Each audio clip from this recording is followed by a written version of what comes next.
Grand Rising message of the day. I really want to remind us that we're not stuck or confined to the spaces that we're currently in, especially if it's a space that you're not fond of, or it's a routine or a job or an environment or a group of people or a setting that is exhausting you in some way, right? Exhaustion's coming out here where the only way that you're looking at life, the only color that you can actually see is outside the fucking window.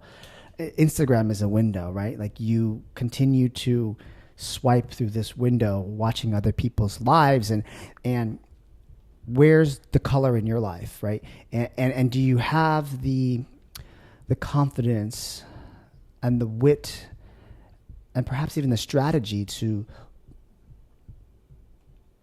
go outside the window and actually experience life and say yes to things and try something new, right? Some of us might have been born into a box. It just reminds me of the research in Section 8 and projects.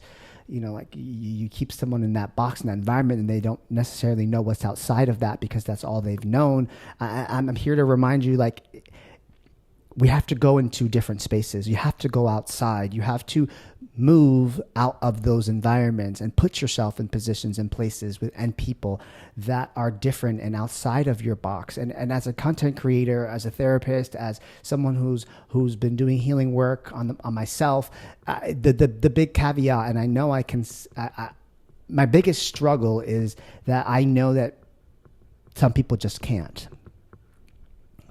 Right? Whether it's a cognitive distortion, whether it's a limiting belief, like, Alvin, I want that. We can sit in a session and talk about that and put together a plan and a strategy, but they just can't do it, right? So it's like the biggest struggle in making content for me. You have no idea, because I never feel like I have to be able to give you an action step. Right? If I can't give you something to actually go and use and try, then I feel like it's just not valuable information here. So the only thing that I can say in regards to this message that I'm like recording several times, because I just don't necessarily know how to, it's like change the box that you're in. All I can tell you is to go outside, go and say yes to something, go and connect with someone that you have never connected with. I know external factors in the way that humanity is portraying itself. It doesn't seem like it's conducive to go outside. And what's the point? What's the point, right?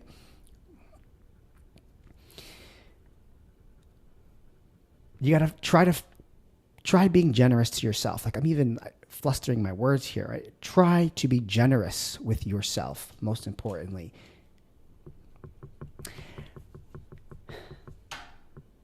Try to find pockets of peace,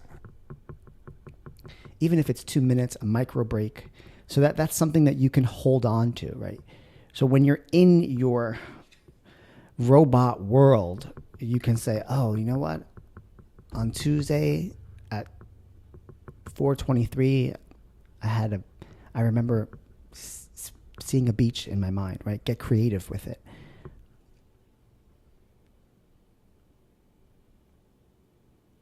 The other aspect would be making choices in your life that at least get you in a direction of where you want to go. So that could look like boundaries, like saying no to things that don't align with where you want to go, even though you have nowhere else to go. At least start the patterns and behaviors now. And typically I see that it's patterns and behaviors that people can't get out of. But that just tells me that you just don't want it enough, right? That tells me that you don't want it enough, and we call that a secondary gain. And we tend to notice that I'm going to use the model of like substance abuse, right? Or even another concept like people that may be lazy. We'll use the word lazy, as I don't like that word, but people that don't have the motivation to go and do anything, or they're just lacking it, right? Because if they were to go outside and do something, then that would require more work. So the secondary gain is, no, they get to live like a princess, or they get to live like a baby. And that's not a conscious thing, to be honest. Sometimes it's not conscious. They're not saying that out loud, right? But there's a secondary motivator of some kind, or a secondary gain. I'm sorry, that's what that is. A secondary gain that tends to be unconscious. And as I work as a clinician, like I just see that we can put action steps, we can put a strategy in place, we can do everything possible, but they just can't. And sometimes it's that secondary gain that they don't want to give up, right? Because it's probably going to come with more work in some way. And then you look at where humanity is, and it's like, well, what's the point of me keep going? Why should I keep doing that? You know, me to make more money for like the end result. We're already seeing like what the future holds and the trajectory of where things are going. And that could also be the reason why we're not really focused on the present and making choices from today. We're super focused on like what's going to happen next and where I'm going to go, and like worrying about the future, that we're missing out on the present moment. So we don't want to make any plans now because we're afraid of where it's going to go. And it leaves us in a space of feeling stuck. It also leaves us in a space of like the gray area. Like it's black and white. It's either this or that. There's no other option, right? Distorted thinking, exaggerating things, black or white thinking, all or nothing. It has to be like this. There's no other way. And those are all, I'm not going to validate statements like that, right? It's almost like we're fighting with ourselves. Literally, we're fighting with ourselves. Some of us could be fighting with our own shadow in some way, right? Then we look at the healing perspective, the versions of you, the many different versions of you that have existed as you've been watching this channel are all fighting and trying to be seen and heard, but they were all different eras in time and space and different periods of your life, right? I tend to notice that a lot of people now are like in their like young child era, like no responsibility. They want no responsibility. They want independence, right? Like, and I mean, not only like in like work, but like even like relationships. Like nobody wants that commitment and that responsibility, and they want their independence. Like, why do you think that is? Right? Because it very well can also just stem from like, I just don't want things to repeat themselves, right? So it's a fear of being hurt again, the fear of going down the rabbit hole again, the fear of being abused again, the fear of being manipulated again,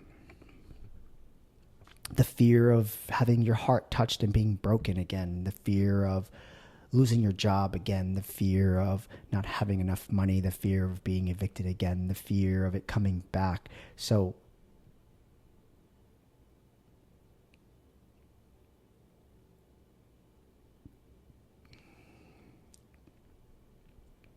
and all these different versions of you just want to be seen. They want to be heard. They want to be felt, but that's an old version of you. And you're trying to go to the new version of you, but you're always looking for the new one, which means you're always looking ahead, but you're not actually looking at the present moment and how much work you've already done to get here. Because if you're watching me, you've done some work in some way. And yes, we are our own worst critic in some way. Yet we're still fighting with ourselves to initiate change. And if you're afraid of change, I looking at the timeline of where life is going, and what's the verbiage that I utilize? Example with like couples, right? Looking at the trajectory of where this relationship dynamic is going, unless you're willing to invest in personal therapy on yourself and connect back with yourself, I don't see a positive outcome when it comes to this connection. Right? So let's say it's you against the world, and it's like, are you connected to yourself, and do you know what it is that you want and where you want to go? Because if you're disconnected from yourself, then what you want, it doesn't want you. You're not aligned with that. Right? So the investment does come in trying to be generous with yourself. Right? And that can be many different things. Yes, even from a space of not having enough, then give yourself what you can, right? Time, space, patience, balance, growth, pouring into yourself, right? The other aspect would be trying to find pockets of peace. Micro breaks would be great, even if it's just 2 minutes in your day, because I know that everyone's in a different space where they don't have 2 minutes to give to themselves.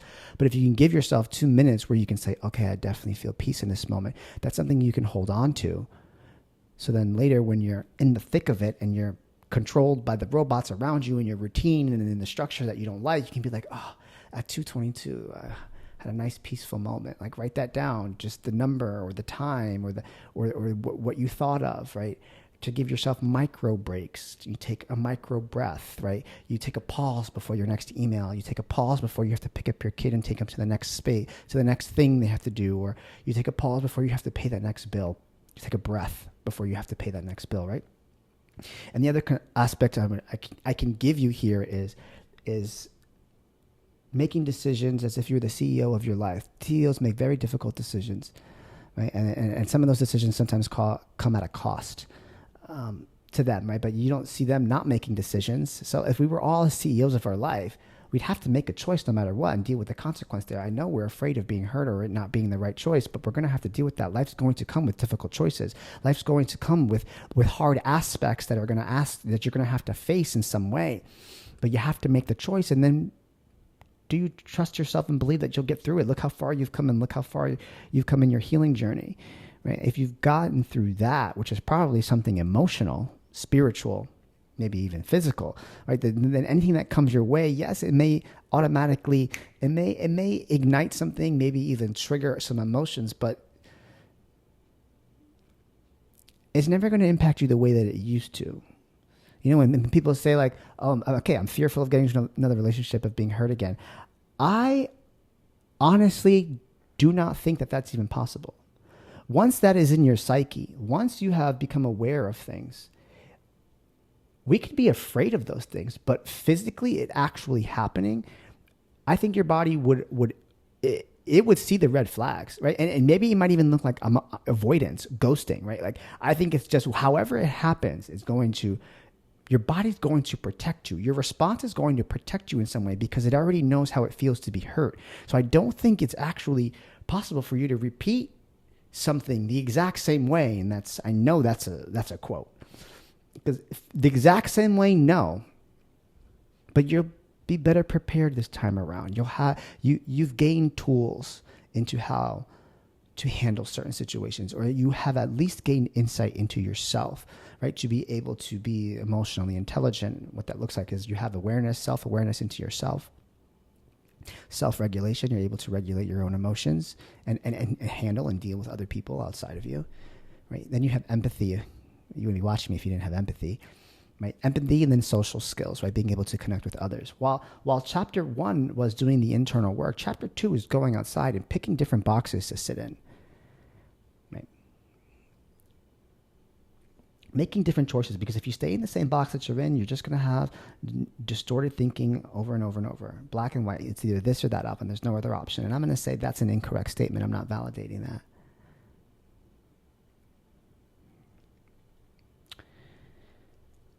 So, my 3-minute video turned into 13 minutes. Let me know your thoughts down below.